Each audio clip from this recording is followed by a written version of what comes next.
evening, or for those of you that may be listening in from Australia, I guess it would be Monday morning for you. I'm very excited to present this research to you. I've presented this research a few times before at a couple of conferences, and I was not nearly as excited to present it as I am today because, I know that some of you probably were participants in this study, so I think it will be, especially interesting to your group.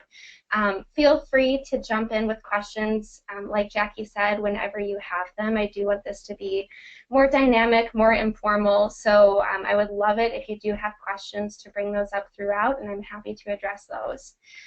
So why don't we go ahead and start with the presentation. So just to give you guys an idea here of what got me interested in this research study. So it was my thesis project for my master's degree, and I became interested in this research study mainly because of Dr. John Bernstein and the research that he had already been doing with the Phelan-McDermid Syndrome Foundation.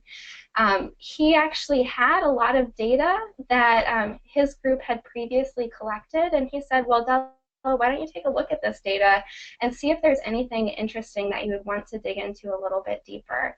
And so as I was going through the data that he had already collected, something that I noticed is, in these sort of medical questionnaires that have tons of different questions about different medical concerns, I noted that there was one specific question about severe sleep disturbances, and in the data that he had collected, about 70% of parents had noted that their child had severe sleep disturbance.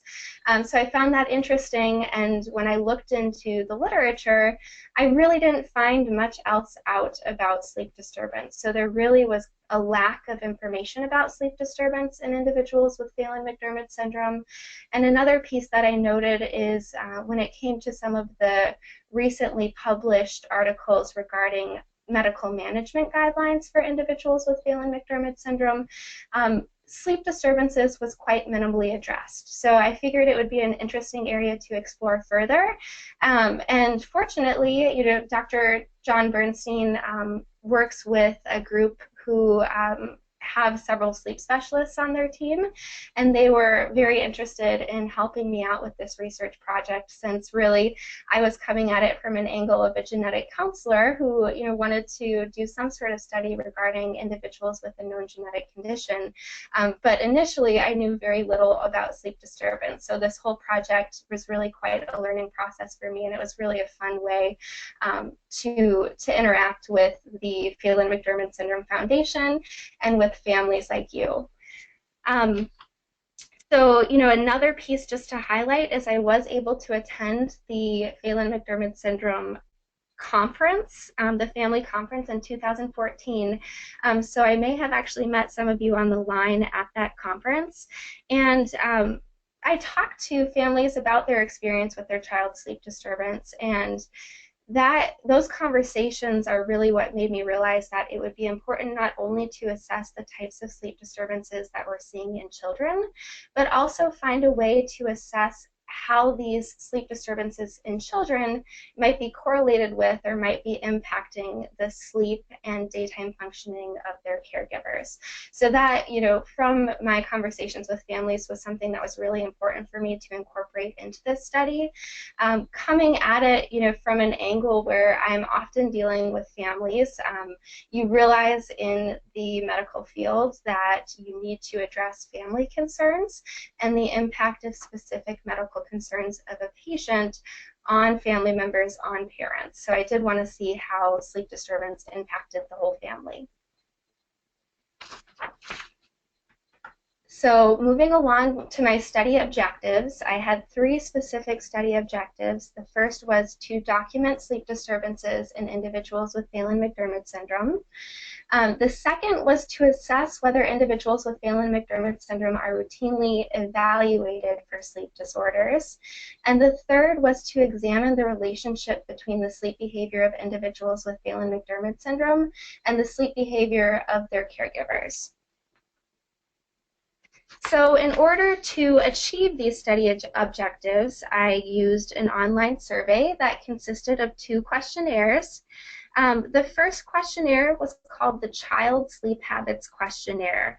And the reason that I chose this specific questionnaire is because it's a validated measure of child sleep behavior. So there have a lot of sleep studies use this questionnaire, and so it's been validated in multiple different populations. So I did want to use a validated measure. And then I also used really the second survey, or the second questionnaire that I used is called the Parent Sleep Habits Questionnaire. And that was a previously developed questionnaire that is very similar. It was actually derived from the Child Sleep Habits Questionnaire, so the questions are very similar. So as you can see, I've provided one example here, but in the Child Sleep Habits Questionnaire, parents are asked to indicate how frequently a specific child's sleep behavior occurred in the most recent typical week. So I've included 3 example items. So a parent would be asked to select whether their child went to bed at the same time each night, usually, meaning 5 to 7 times per week, sometimes, meaning 2 to 4 times per week, or rarely, meaning 0 to 1 time per week. So this measure is actually what we would consider a quantitative measure, meaning we can use responses to calculate numbers and generate scores to assess sleep disturbance. So every question, based on your answer, is given a point value, and then those point values are compiled to create both subscale scores as well as a total sleep disturbance score. So, one piece is this particular study did not include what we would consider a qualitative measure of sleep behavior, and I think future research studies could definitely explore that option further, where, when I say qualitative, meaning, interviews with parents where they're really able to, talk to you about their child's sleep behavior, and you can dig into it a little bit deeper than you can with a quantitative measure. But with this quantitative measure, let's go through those 8 subscales, because I think, it can be helpful to define how we're breaking apart different sleep behaviors, different sleep disturbances. So one subscale is the subscale of bedtime resistance. And when we talk about bedtime resistance, some of those behaviors or questions that you might have seen on the questionnaire would have been going to bed at the same time each night, falling asleep alone in one's own bed, or needing a parent in the room to sleep, struggling at bedtime, being afraid to go to sleep. Sleep onset delay, really the main piece there is, how long it takes your child to fall asleep once they're in bed. Sleep duration is, does your child sleep too little? Are they sleeping the same amount each day, or is there a lot of variation? Sleep anxiety could be different behaviors like needing a parent in the room to fall asleep, or seeming to be afraid of sleeping alone, or having trouble sleeping in a setting that's not typical.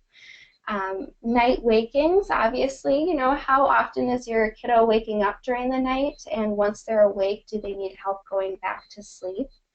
Parasomnias is quite a wide range of different sleep behaviors, anything from sleepwalking to grinding teeth during the night, to awaking, screaming, sweating, inconsolable, things like that.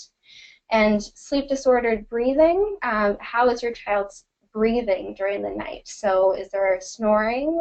Is there gasping? Does your child seem to stop breathing for short periods during the night?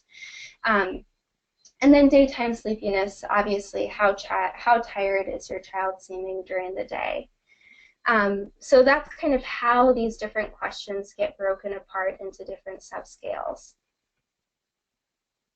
All right, moving on to recruitment. So this study was definitely a collaborative effort between the research team at Stanford and the Phelan-McDermid Syndrome Foundation. So the foundation sent a recruitment email to members, which included a link to the online survey, and 1,035 emails were sent, and 193 caregivers completed the full survey. So that reflected a 19% response rate. which to some of you who might not be familiar with these types of online surveys may think, well, that's a relatively low response rate, but it's actually an incredibly high response rate. So, it was pretty amazing. I was just absolutely thrilled when I saw how many people were responding to this survey. 19% is quite a high response rate, so I thank everyone who participated. So this is just really moving on to the results of the study. First of all, I just want to talk about the demographic characteristics of the study population. So who exactly were these caregivers who took the survey? Who exactly were their children? So as you can see here, the majority of respondents were mothers or female caregivers, and caregivers had a median age of 40 years, but there was quite a wide range, anywhere from age 21 to age 67. The majority of caregivers were employed either part or full-time, and most caregivers reported that they and their spouse usually cared for their child with PMS during the night. Most caregivers, now this isn't on the slide, but I did want to share this also, reported that they received child care assistance during the day or the evening. So that included anything from school, daycare, hired caregivers, and family members. But only a small proportion, about 8%, received any overnight child care support. The median number of children per family was 2, and about 12% of caregivers reported that there was another child that they had who also had severe sleep disturbances, or was frequently waking them up at night. So, something that we didn't necessarily with this study get a lot of information about was what are these other factors that could have been impacting caregiver sleep. Della, so, can I interrupt you with a question? Yes, absolutely. And I'm sorry if you're going to get into this, but I was wondering, do you have a sense of when you say caregiver, how many were parents, grandparents, other types of caregivers? Was that something you collected? That is not something that we collected. I think it would have been really interesting to ask a separate question regarding who specifically these caregivers were. When we the first question, I think, of the questionnaire is, are you the mother or the female caregiver of a child with PMS, or are you the father or male caregiver? And we didn't ask more specifically than that. So it really is unknown exactly, how this caregiver is related to the child with PMS. Our assumption would be that a lot of the people taking this survey would have been parents, but the reason that we included or female caregiver is because we didn't want to exclude caregivers who weren't actually the biological parent of the individual with PMS. So that's a great question. It's actually an answer that I don't have. Nope, that is an answer. Thank you. All right, so moving on to the demographic characteristics of individuals with PMS. So as you can see, there's a pretty equal split. So approximately equal proportions of the sample were male and female individuals with PMS. And then what I find especially interesting is the age ranges. So the median age, so kind of the average age, was about 8 years, but that age ranged from anywhere from less than 1 year to over 40 years. So there's quite a wide age range, and you can kind of see the breakdown here. The large majority falling in the range of 4 years to 17 years. But there were also, infants, toddlers, as well as adults who, caregivers were reporting information on in this study. So it's quite a wide age range. So this is just kind of, I think, a nice place to start, is to look at, well, what were some of the most frequently reported sleep disturbances that we saw in this population? So really, first of all, survey responses indicated that a substantial proportion of individuals with PMS experienced difficulties with sleep initiation, so difficulties falling asleep. About half of caregivers reported that their child usually or sometimes struggled at bedtime. About 40, a little over 40% reported that their child usually or sometimes needed a parent in the room to fall asleep or a caregiver in the room to fall asleep. And over half of caregivers stated that their child usually or sometimes did not fall asleep within 20 minutes after going to bed. So just to give, a little bit of a summary there, we're definitely seeing a significant number of caregivers reporting their child having trouble, falling asleep during the night. And then additionally, we saw survey responses that indicated that the majority of children also experienced difficulties with sleep maintenance.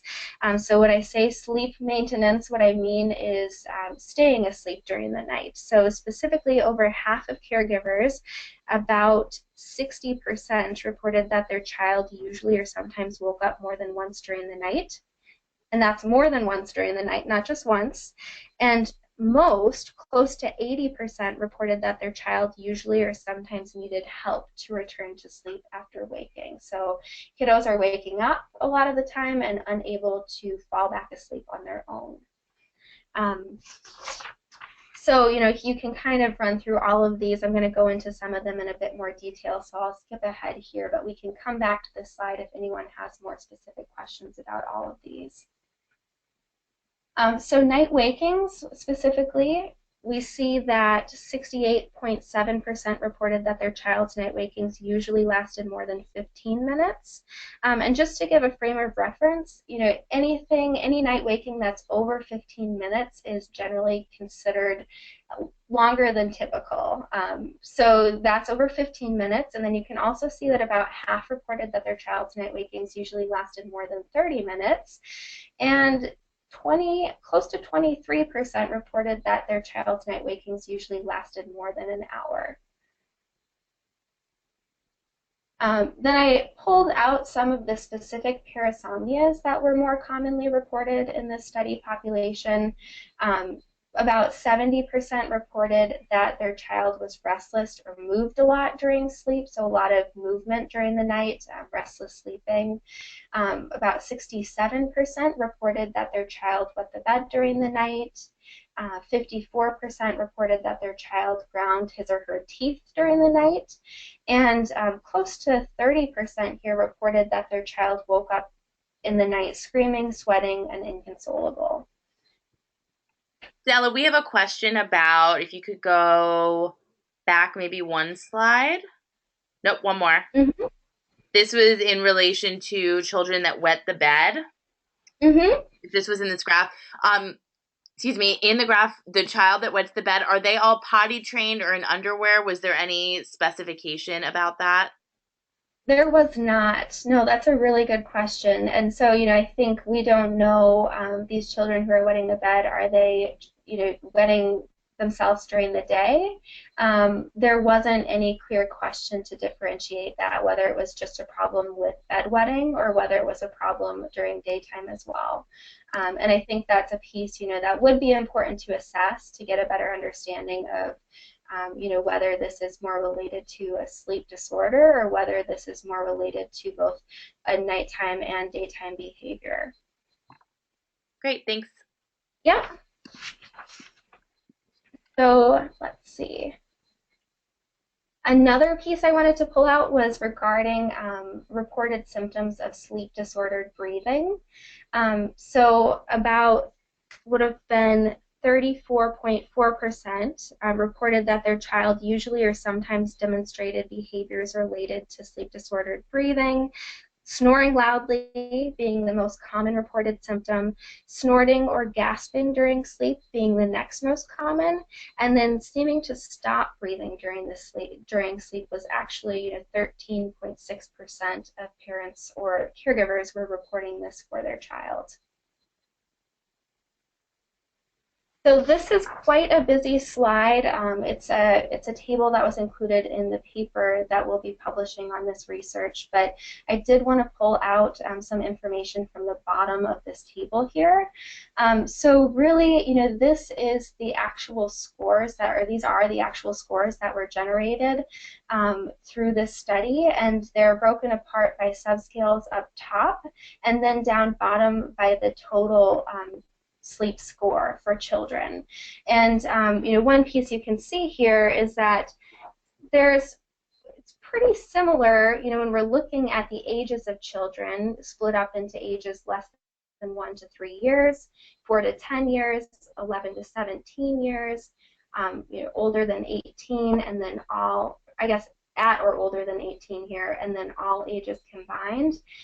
We're seeing when we look at total sleep score, really not a strong pattern of either a decreasing or increasing sleep score.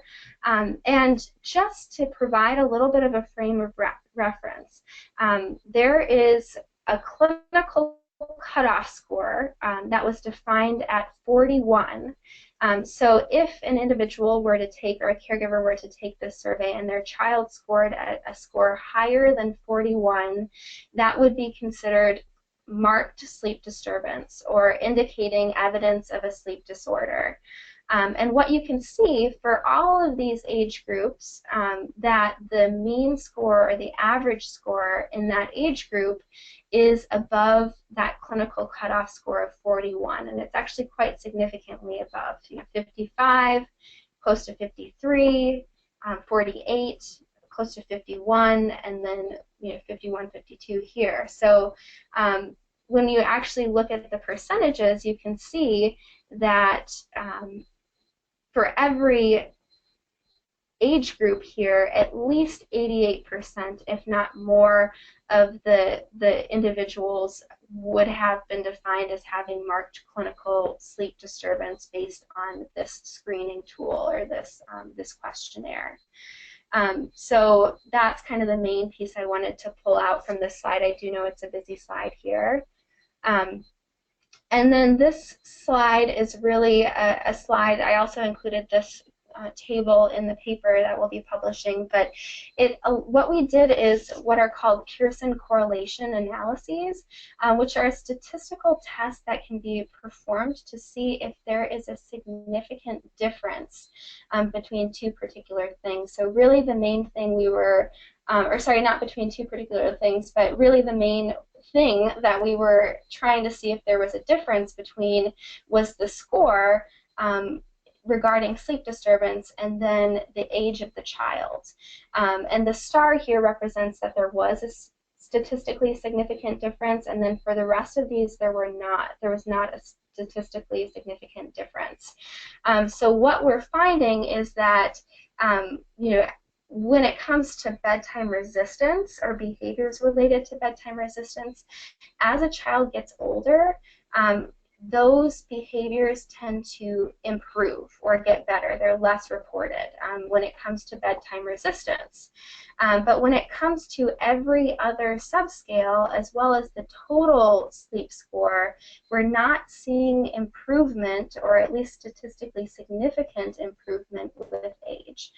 So that suggests that these sleep disturbances tend to be more chronic. So, we're not seeing improvement with age. Studies of typically developing children do tend to show improvement when it comes to the sleep disturbances with age. So you're seeing more severe sleep disturbances in ages 4 to 10, and then improvement in adolescence and adulthood, and not something that we're seeing in this study population. So this is another graph I want to make sure that we all understand. It's really regarding that clinical cutoff score again here. So, this child sleep habits questionnaire has a clinical cutoff score above which a child is thought to have clinically significant sleep disturbance. So the y-axis over here in the figure represents the percentage of children that were above the clinical cutoff score from the study, or from our study on the far right. as well as a previous study that was done of a community sample of typically developing children sampled from 3 different public elementary schools, and then a clinical sample or an affected sample that was a group of individuals or children that had been diagnosed with a sleep disorder.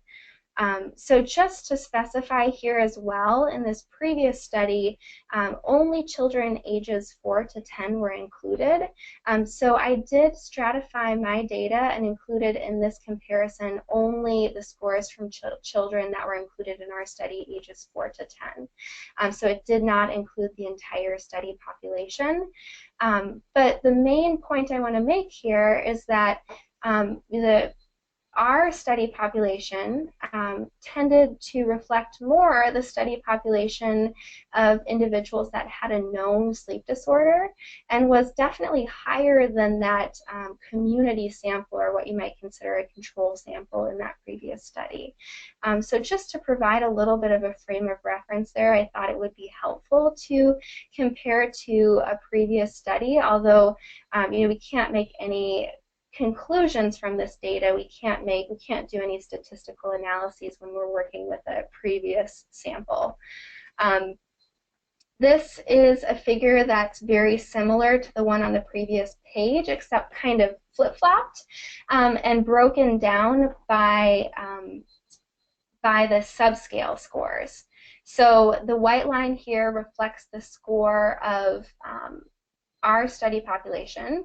And then this gray bar represents the clinical population, so individuals who had a known sleep disorder, and then the black bar represents that community or that control sample of typically developing children. And you can't really compare between, or I guess among, these different subscales because each had a different minimum and maximum score. But what you can do is compare among these 3 groups. And the main point that I want to show is that for every single subscale, not just on the previous slide where we showed the entire, clinical cutoff score, here we're showing that with every single subscale, so divided up into these different types of sleep behaviors, we are seeing that our study or our sample falls more closely to that of the clinical sample in the previous study, and it's definitely in every group higher or in every subscale higher than that community or that control sample. So bottom line really is, it's not like there's one particular area of sleep. Like, it's not like sleep anxiety is this one problem that's driving up the scores for individuals in our study population. It appears that the types of sleep disturbances that we're seeing among individuals with PMS are quite diverse. It's hard to draw any conclusion about one particular type of sleep behavior that is the most problematic. So the next question that I had, this really jumps to my second study objective, was to... I'm sorry, I'm going to interrupt you again with a question. Yeah, no, go ahead. You one more time explain the difference between the clinical sample and the PMS sample, and kind of how like what the different groups are and how you're comparing them?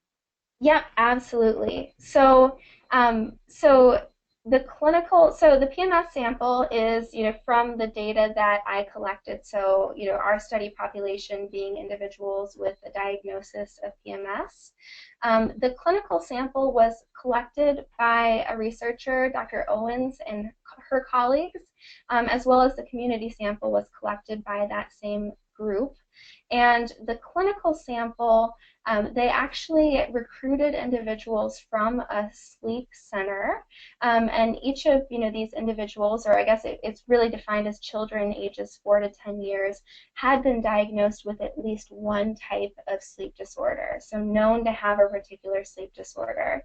And then the community sample was what they would define as their control sample, or a group of individuals who weren't known to have a sleep disorder. It was children ages 4 to 10 years that they recruited from, I think it was 3 public elementary schools. So, typically developing children without a known sleep disorder that they were comparing their clinical sample to. And this was the original study in which this questionnaire was developed. So they were just trying to see if they could find a difference between those two samples with this particular questionnaire.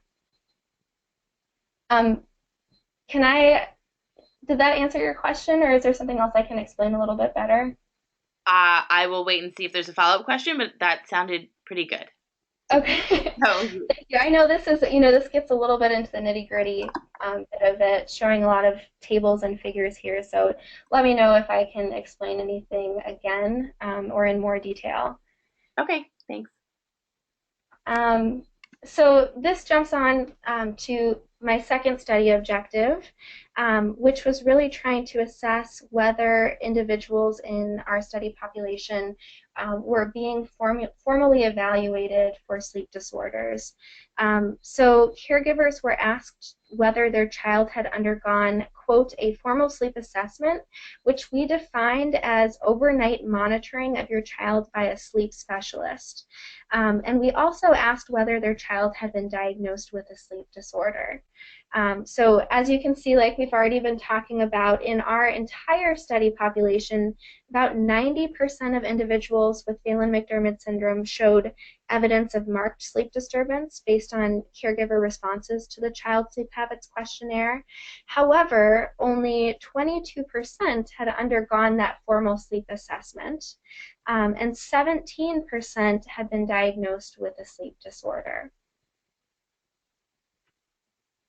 So of sleep disorders that were diagnosed, the most common was sleep apnea, followed by insomnia, restless leg syndrome, periodic limb movement disorder, and then one individual who was actually an adult was diagnosed with narcolepsy. So another piece that we included was regarding treatments of sleep disorders. And something you'll note here too is that there's actually a higher percentage who reported their child taking a medication to sleep at night than there were reported who had undergone a formal sleep assessment. So some children are being prescribed medications to help treat sleep disturbances, though they have never actually undergone a formal sleep assessment. Just to point that piece out. And then I think it's interesting when you break it down and look at the types of medications that different children were taking to help them sleep during the night. You can kind of look through these, but the most common was melatonin. Some children were actually taking antihistamines to sleep at night. So there was quite a wide variety of medications that were being taken, some of which are also used to treat other issues. So I just thought this was really interesting to look at, though the most common was melatonin. And there were other types of treatments. So for example, 5 individuals were doing BiPAP or CPAP during the night, and 4 had actually undergone surgery to have their tonsils and adenoids removed to help treat sleep apnea. So this next slide really moves on to my next study objective, which was to assess the relationship between child sleep behavior and caregiver sleep behavior. So in order to assess that relationship, I had to do what are called multiple linear regression analyses, which are analyses that are used, again, to see if there are predictors of a particular factor. So, what factors are related to others. And so one factor that we were looking at was the total caregiver sleep disturbance. So we looked at factors like, was the caregiver's age, or their employment status, or their child's age, or their child's gender, or caregiver gender, or sleep disturbance in children or individuals with PMS related to caregiver sleep disturbance. And really what we found with this statistical analysis is that total sleep disturbance of individuals with PMS, or total sleep disturbance of their child, was a statistically significant predictor of total caregiver sleep disturbance. The one other predictor was actually caregiver gender. So specifically, female caregivers tended to report more sleep disturbance than male caregivers did. And caregivers who reported that their child had more sleep disturbance also tended to report that they had more sleep disturbance themselves. And then another piece that we did was a second multiple linear regression analysis looking at caregiver daytime sleepiness. And the only statistically significant predictor of caregiver daytime sleepiness was the total sleep disturbance of individuals with PMS, or the total child sleep disturbance. So sleep disturbances in children with Phelan-McDermid syndrome may be chronic. They may be having long-term impacts on caregivers. And the other piece, we did another analysis that I won't go into in much detail, but what we found is that the relationship between child and caregiver sleep behavior was not statistically associated with child age. So, how is a child's sleep related to a caregiver's sleep? In a lot of previous studies, you see that as a child gets older into adolescence and adulthood, their sleep behavior is less correlated with their caregiver's sleep behavior. However, we did not find that in this study population. We found that child and caregiver sleep behavior, that relationship tended to be a moderate relationship, during all stages of life. So more than 40% of caregivers indicated that their child with PMS awakens them during the night 5 to 7 times per week. So one of the particular things that I pulled out here was the night wakings and how that it had an impact on caregivers. So we saw reports of both what we would consider sleep fragmentation, waking up a lot during the night, as well as sleep deprivation. So about 40% of caregivers reported an average of 6 hours of sleep or less per night, which is actually less than the minimum of 7 hours that is recommended by the American Academy of Sleep Medicine, as well as the Sleep Research Society.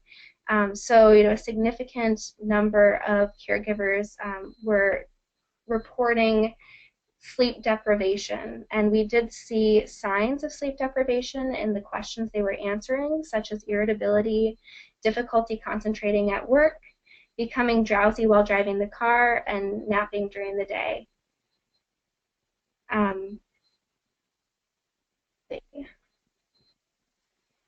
So just to summarize some of the key findings from the study, a substantial proportion of individuals with PMS have marked sleep disturbance, including difficulties with really the two pieces I pulled out were sleep initiation, so going to bed and falling asleep, as well as sleep maintenance, so staying asleep during the night. The sleep behavior of individuals with PMS was correlated with the sleep behavior and daytime sleepiness of their caregivers. But only a small proportion of individuals with PMS had undergone a formal evaluation for sleep disorders by a sleep specialist. So, just to highlight these pieces again, the problems that were associated with bedtime resistance, so struggling when it was bedtime, not wanting to go to bed when it was bedtime, those behaviors were more prevalent among younger children than among adolescents and adults. However, the prevalence of problems associated with sleep latency, and when I say sleep latency, I mean once a child or an individual is in bed, how long does it take for them then to fall asleep? And sleep maintenance, so how is a child sleeping or an individual sleeping through the night? And that appeared to be similar among children, adolescents, and adults. Difficulty with initiating and maintaining sleep could reflect a variety of sleep-wake disorders. So I think from the data that I collected, we weren't able to point out specific, with the scope of the study, really it would be beyond the scope of the study to try and define what the underlying sleep disorders were. that were causing these sleep behaviors. There's a lot of different hypotheses one could make about the underlying sleep disorders. I did find it interesting that of those who had been diagnosed with a sleep disorder, 60% had been diagnosed with sleep apnea. And we do know that a behavior like waking up during the night could be related to sleep apnea. It could also be related to restless leg syndrome or a number of other known sleep disorders. These symptoms could actually be related to coexisting medical conditions. So gastrointestinal issues, seizure disorders, children having difficulties with heat regulation, all of these factors could be playing a role in, for why these individuals are having these particular sleep behaviors or sleep disturbances. So always have to touch on the study limitations. I think, a big limitation of the study was that we used a subjective measure to assess sleep disturbance. So we were assessing sleep disturbance based on caregiver report, which, we used a validated measure, but in an ideal world, it would always be best to use an objective measure to assess sleep. Something like having a child evaluated with either bracelet that they're sleeping with or something that's more objectively tracking their sleep behavior. And then another limitation was that the study population may not have been an accurate representation of the larger Phelan-McDermid syndrome community. So there's something called recruitment bias, that people who decide to take a survey may decide to take that survey for a particular reason. So it's possible that people who took the survey may have been more interested in sleep disturbances because their child had more sleep disturbances. It's hard to know. And we didn't collect a lot of demographic information regarding educational background, socioeconomic status, geography. So there were some, in retrospect, I wish we would have collected more information to better characterize the study population, because we're not exactly sure, who these people were that took the survey, what population this is representing, although the goal was to represent the larger PMS community. So in conclusion, I really think the main conclusions that we drew from this study is that there seems to be a need for medical providers to screen for, evaluate, and treat sleep disturbances or sleep disorders in individuals with PMS. So it may be important that whoever that managing physician is for an individual with PMS, may be important that they're aware that sleep disorders tend to be, or sleep disturbances tend to be, potentially a problem for these individuals, and that they're taking the appropriate steps to help evaluate and then treat these sleep disturbances. And then future research obviously is needed using objective sleep measures to investigate what the underlying causes of sleep disturbances are in individuals with PMS. So first of all, I want to give a big thank you to my research team. This is really the group that helped me throughout the entire study in developing, choosing a measure, developing my objectives, my methods, and then helping me analyze the data. And then I also wanted to give a big thank you to the PMS staff and families. Wanted to highlight a few people that were very crucial in this project, but I know there were many others, and definitely huge appreciation for those families, those parents who did take the survey. Without you, this study obviously would not have been possible. All right, so that is all I have, and I'm happy to take any questions. Sorry, I was just unmuting myself. Okay, we do have a couple of questions. Let's see. Okay, so can you go back to the slide? I think it was before your limitations. Okay. Results. So there were some factors that you were talking about. And the person that asked this question can clarify if I don't ask it correctly. But the question was, you must have mentioned some factors that were involved, and were they asked in the questionnaires?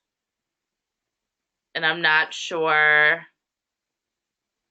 Things like, so I know I mentioned factors here when we were looking at um, that relationship between child and caregiver sleep behavior. So the factors that we were assessing were based on report by the caregiver. So that would have been things like the gender of the caregiver, the age of the caregiver, their employment status, those sort of pieces, as well as the age and gender of the individual with PMS. So those, yes, would have been asked as part of the survey. So completely based on caregiver report. Okay, thank you for answering that. And if the person who asked Feel that free to question, clarify if that's, if you wanted if you were kind of asking a different question there. yes, please do. Um, okay, any other questions? The chat session is available. If you raise your hand, I can turn on your mic so you can ask a question. Um, and in the question and answer box, you can also ask another question. So one that I was going to ask is, and I think you talked about this a little bit with future studies that are needed. What questions did you still have after this, or what questions did this study kind of bring up for you? Well, I think going back to this one slide, here, let me see if I can skip back to it, where we're seeing, I was wondering when we did this study if there would be particular, types of, within the subscales that were defined, if there was going to be, particular subscales where we were seeing particularly high scores, and other subscales where we were seeing lower scores. And I thought it was really interesting that across the board, the scores for each of these subscales was elevated, or were elevated. And I think my biggest question is, what really are these underlying sleep disorders that are most prevalent among individuals with Phelan-McDermid syndrome? What are these underlying causes of these sleep disturbances that we are seeing? Is it more related to one particular type of sleep disorder that's well defined, something like sleep apnea? Is it more related to other types of sleep disorders, other underlying insomnia, restless leg syndrome, or could this be related to comorbidities or coexisting medical conditions, things like seizure disorder or gastrointestinal symptoms? I just thought that information is something that was beyond the scope of the study, but if you could pinpoint that a little bit more clearly, it could potentially help guide treatment for medical providers who are evaluating individuals for sleep disorders. Great. Next question we have, how long did the research take? So kind of depends on how you define, the entire research process. So when I started my graduate training in 2013, that's, right away, something that I was trying to do was figure out what research study I wanted to pursue. And I think it was probably by the summer of 2000, it would have been the spring of 2014 that I actually defined my research study. And then it would have been, I think it was the month of January in which the data was collected. So for that 1 month, we got all of these survey responses, 193 completed surveys. And then from that point, up until November of last year, when the research paper was actually accepted for publication in the journal Sleep. So it's been quite a long process, maybe about 2.5 years total, involved in doing this research. Wow. Long process. Next question. Are there any long-term side effects of taking melatonin for years? That's an excellent question that I am unable to answer. Now, I know that one of the sleep specialists, Ruth O'Hara, was going to try and sit in on this call, just in case questions came up like that I was unable to address. So I don't know if Ruth's in on the call and she might be able to speak to that question better. But I don't have enough background in I'm not a sleep specialist, so I can't really answer that type of question, but happy to get back to you on it. These are great questions. Wow, we have some really good ones. Okay. Do you have any indication that sleep disorders are unique to PMS, or do you know if similar findings have been made in those with autism or intellectual delays or any other special needs diagnoses? That is a really good question, and that's not something I included in the presentation, but from the literature review that I did while doing this project, it was very clear that individuals with different types of neurodevelopmental disorders. So, studies of individuals who just were defined as having intellectual disability, individuals who have a specific genetic condition like Angelman syndrome, individuals who have autism. In all of those different study populations, it was found that sleep disturbances tended to be more prevalent than in the control sample or typically developing children. And in addition, in those populations, sleep disturbances tended to be more chronic. So, in typically developing populations, what we tend to see is more sleep disturbances during young childhood that tend to improve with age. And when we look at studies of individuals who have autism, individuals who have intellectual disability, or individuals who have, and I wouldn't go into the nitty-gritty details, but some other known genetic conditions, we can see sleep disturbances being more chronic, lasting into adulthood more frequently. Thank you. Next question. Are medically undertaken sleep studies uniform from country to country? That is another really good question. I honestly don't know the answer to that. My hypothesis would be that the types of formal evaluations that are performed are similar, using similar types of technologies. But again, I am not completely sure how that would differ from country to country. That's a really good question. How did you end up getting involved with the Phelan-McDermid Syndrome Foundation? Did you know someone? Kind of how did you end up with that specific syndrome? So that is probably in big part thanks to Dr. Jonathan Bernstein. He was one of my mentors during my graduate training, and he was one of my research advisors. So he really spoke highly of the Phelan-McDermid Syndrome Foundation. He's very interested in studying and working with individuals who have Phelan-McDermid syndrome, and so he just really raved about this foundation and thought it would be a good place where there's definitely need for more research. So that's really how I initially got connected. And then through Dr. Bernstein, I met some of the sleep specialists that I worked with on this project as well. And then really, thanks to my graduate program, I was able to attend the Phelan-McDermid Syndrome Conference, which is really where I was able to better connect with staff and families and really get the foundations as well as families' perspectives on what might be interesting to pursue as a research project. And what kind of physician is he?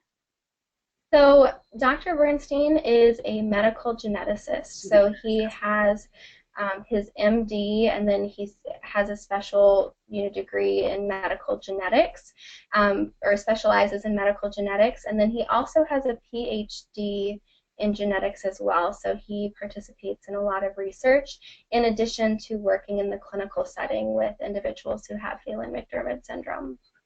Thanks. So with 2 minutes left, we have one more question on the agenda. So if there's anything else, get that in. The last question I have at this moment is, what are your thoughts on MMJ to treat sleep disorders in children, which I'm assuming is the medical marijuana I don't know what the J stands for.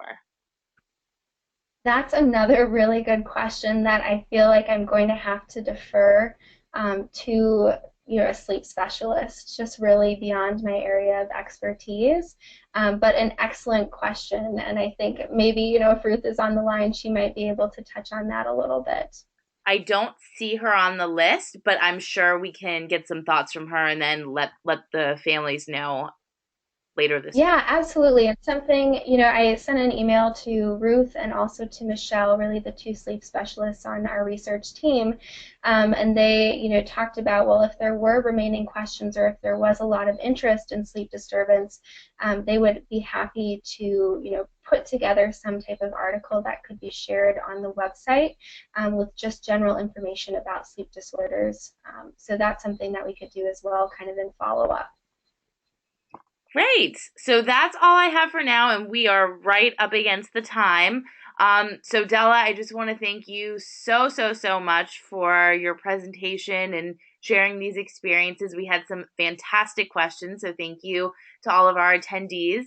Again, this session was recorded, so we will put it up on YouTube in the next couple of days. And then if any other questions arise, make sure to contact me, Jackie at PMSF.org, and I can absolutely get those to Della.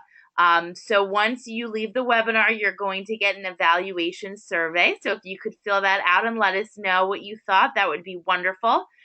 So thank you again, and we look forward to having you on future webinars. Yep, thanks so much for having me. I really appreciate it. Thank you.